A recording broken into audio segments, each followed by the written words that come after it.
Sabe, tem uma coisa que sempre me pareceu curiosa na advocacia. É uma das profissões, sei lá, mais antigas, mais complexas, mas que parece que ainda patina numa questão super básica para qualquer negócio: quanto cobrar. Exato. Parece que o trabalho intelectual, essa coisa que é tão abstrata, mas com um impacto tão concreto, fica meio perdido na hora de virar um número numa proposta. E é sobre esse nó que a gente vai conversar hoje aqui no Deep Dive. Um nó bem apertado, por sinal. Pois é. E para guiar a gente, temos um material excelente. Vamos mergulhar num artigo do André Medeiros, da Advoco Brasil. O título já é quase um alívio, né? Precificação de honorários. O problema não é você, é o sistema. Um artigo recente, de 29 de janeiro de 2026.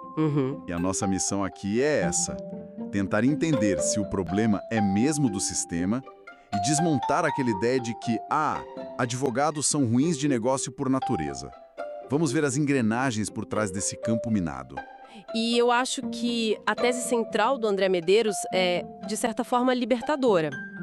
Ele argumenta que essa angústia toda na hora de precificar não é uma fraqueza, uma incapacidade do profissional. Certo.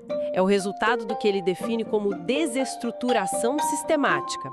Eu gosto muito dessa expressão porque ela tira o foco do sintoma, que é a insegurança, e nos leva a diagnosticar a doença. Gosto dessa analogia. Tira o peso da culpa do indivíduo, né? E coloca o foco no diagnóstico do sistema. Então, por onde a gente começa a desembrulhar essa história? O artigo fala de 3 pilares que sustentam o problema. O primeiro é a formação. Exatamente. A crítica do artigo é bem direta. A Faculdade de Direito forma técnicos em legislação excelentes, mas, assim, péssimos gestores. O profissional sai de lá sabendo tudo de teoria, mas completamente despreparado para negociar. Ele não aprende a ligar o valor do trabalho dele ao impacto que ele causa.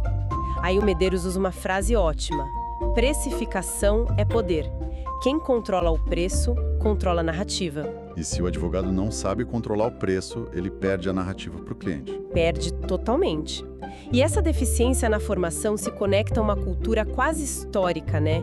De que a advocacia é um apostolado da justiça, uma coisa quase sagrada. É uma narrativa muito nobre, mas que, vamos combinar, é muito conveniente para quem compra o serviço. Nossa, muito. Cria um ambiente onde falar de dinheiro é quase visto como ganância, como se fosse sujo. E essa culpa é o terreno perfeito para o segundo pilar que o artigo aponta: a pressão do mercado pela comoditização. Isso. O advogado já entra no mercado se sentindo meio culpado por cobrar. E o que ele encontra? Um sistema que o trata como se fosse uma prateleira de supermercado. O artigo fala das plataformas, dos leilões eletrônicos. A cultura da cotação. A cultura da cotação. O cliente pega 3 orçamentos e, claro, vai no mais barato.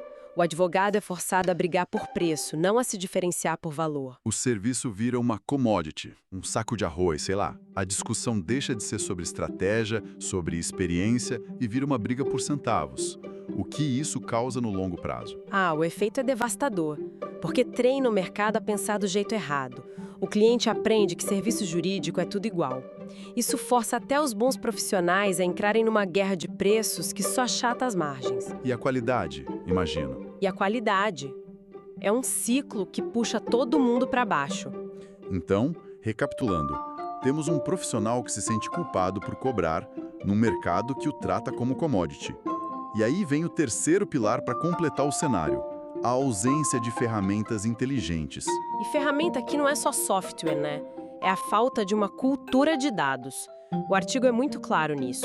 Se o advogado não sabe o custo da própria operação, o tempo gasto em cada tarefa, a rentabilidade de cada cliente, ele precifica com base em quê? Intuição. Medo. Exato. Intuição, medo, improviso, ele está no escuro. E como diz o texto, uma ferramenta inteligente traduz esforço em preço, transforma insegurança em confiança. Faz todo sentido. Se a pessoa não sabe nem o próprio custo, qualquer valor parece lucro. Ela fica vulnerável. Não tem como defender o preço com dados. O argumento vira só porque eu acho que vale, o que não convence ninguém. Precisamente. A negociação vira uma batalha de percepções. E o advogado que já está fragilizado geralmente perde. Ok, então esses 3 pilares criam um cenário bem complicado. Formação deficiente, mercado que pressiona para baixo e falta de ferramentas. Mas aí o artigo do André Medeiros faz a pergunta que realmente vira o jogo. Se o advogado está perdendo, quem está ganhando? Quem lucra com essa subvalorização? Essa é a pergunta de $1 milhão. E a resposta é um raio-x do sistema. O artigo lista os beneficiários. Primeiro, os grandes clientes corporativos, que usam seu poder para espremer os preços. Certo. Segundo, as plataformas de intermediação que ganham no volume. Então, para elas, quanto mais barato e mais rápido fechar, melhor.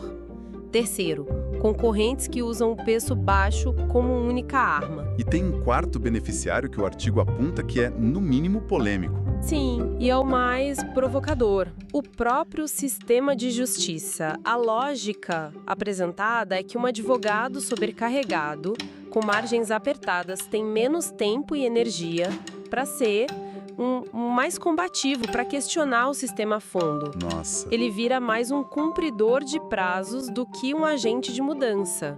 É uma visão bem dura. É uma ironia cruel.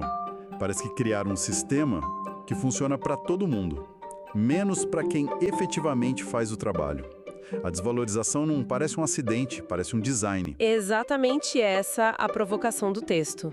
E para não ficar só na teoria, o artigo faz uma coisa ótima. Ele mostra como esse problema aparece na vida real. Ele traça 3 retratos: o do advogado autônomo, do escritório pequeno e do escritório estruturado. Vamos começar pelo autônomo. A descrição é quase angustiante. É o que o texto chama de ciclo da urgência financeira. É aquele profissional que depende do próximo cliente para pagar as contas do mês. Ele não tem margem psicológica para dizer não. A negociação é baseada em desespero, não em valor. Isso. O exemplo que o Medeiros usa é brutal. Um trabalho que valeria, sei lá, R$5 mil é fechado por 3 mil, porque 3 mil é melhor do que nada. A consequência, como o artigo calcula, é que a hora desse advogado acaba valendo menos que a de um garçom. Chocante. E qual é o ponto cego dele? Por que ele repete esse padrão?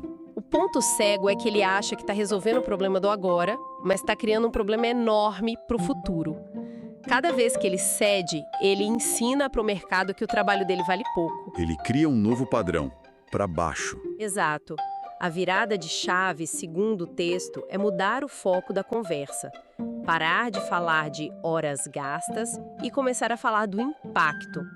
Meu trabalho vai reduzir seu risco em X mil reais. A conversa muda de nível. Entendi. É saída defensiva. Agora o segundo retrato. O escritório pequeno. O problema aqui parece mais interno, né? De organização. Sim. O dilema aqui é a desorganização que gera desconfiança. O exemplo do artigo é clássico. Um sócio cobra 5 mil por um serviço. O outro, pelo mesmo tipo de serviço, cobra 3.500. Se os clientes conversam, acabou a credibilidade. Acabou. O cliente pensa, e o texto coloca isso de forma ótima. Se nem eles sabem quanto vale o serviço deles, como eu vou saber que não estou sendo enganado? É um tiro no pé. Mostra uma falta de alinhamento total. E é um sintoma claro de falta de maturidade de gestão. Na prática, eles não sabem que serviço dá lucro, que serviço dá prejuízo. A solução é padronizar a metodologia de precificação. Não para ser rígido, mas para ter uma lógica. Aí a conversa com o cliente para de ser sobre justificar o preço e passa a ser sobre o diferencial técnico. E por último, o retrato que a gente imaginaria que seria o exemplo, mas que também tem seus problemas. O escritório estruturado. Pois é. E aí que mora o que o autor chama de paradoxo da sofisticação que oculta a ineficiência. Esses escritórios têm tudo: software, controle de horas, processos, a aparência de organização total. Mas, na hora de precificar, muitos ainda usam tabelas fixas. Um parecer simples sobre um tema recorrente pode custar o mesmo que um parecer sobre uma questão tributária inédita, de altíssimo risco. eles têm uma Ferrari, mas dirigem como se fosse um carro popular. Analogia perfeita. O ponto cego deles é que o sistema sofisticado não se traduz em inteligência de negócio. Eles não capturam o valor da complexidade do risco. O exemplo do artigo é cirúrgico, um caso com impacto de 100 milhões por cliente. Pelas métricas de valor, os honorários deveriam ser 70 mil. Mas como a métrica deles é só horas estimadas, eles precificam em 25 mil. Estão deixando uma fortuna na mesa por pura inércia. Inacreditável. Fica claro que o problema de base é o mesmo em todas as escalas, só se manifesta diferente. Depois de ouvir tudo isso, a sensação é meio desoladora, mas o artigo aponta uma saída, certo? Sim, e a saída é uma mudança de filosofia. O texto tem 2 frases que são um soco no estômago. A primeira, o cliente não paga pela sua hora, paga pelo resultado. Só isso já muda tudo. Já muda. E a segunda, a mais forte ainda. Quando você cede no preço para não perder o cliente, o que está realmente cedendo é o direito de crescer. Essa é pesada, porque conecta o ato de dar um desconto a uma consequência estratégica, a estagnação. Exatamente. Por isso a conclusão da André Medeiros é que a solução tem que ser estrutural, assim como o problema. Começa com uma mudança de mentalidade. Desaprender a narrativa da vocação e abraçar a advocacia como um negócio. Entender que precificar bem não é ganância, é sustentabilidade. É o que permite investir, contratar melhor e, no fim, entregar um trabalho de mais qualidade. Isso. Então a mensagem final é sobre transformar o que hoje é a maior dor, a maior fraqueza, na maior vantagem competitiva. É escolher crescer com qualidade, com margem e não só com volume e sobrecarga. Sair da corrida dos ratos. É exatamente isso. É usar a inteligência para trabalhar melhor, não apenas trabalhar mais. Então, para a gente amarrar a nossa conversa, fica bem claro, a partir da análise do André Medeiros, que essa dificuldade crônica de precificar não é uma falha individual. É um sintoma de problemas sistêmicos que começam na faculdade, são piorados pelo mercado e se consolidam pela falta de gestão com dados. Resumo perfeito. O artigo é um chamado para o advogado parar de se culpar e começar a agir de forma estratégica usando inteligência para virar esse jogo.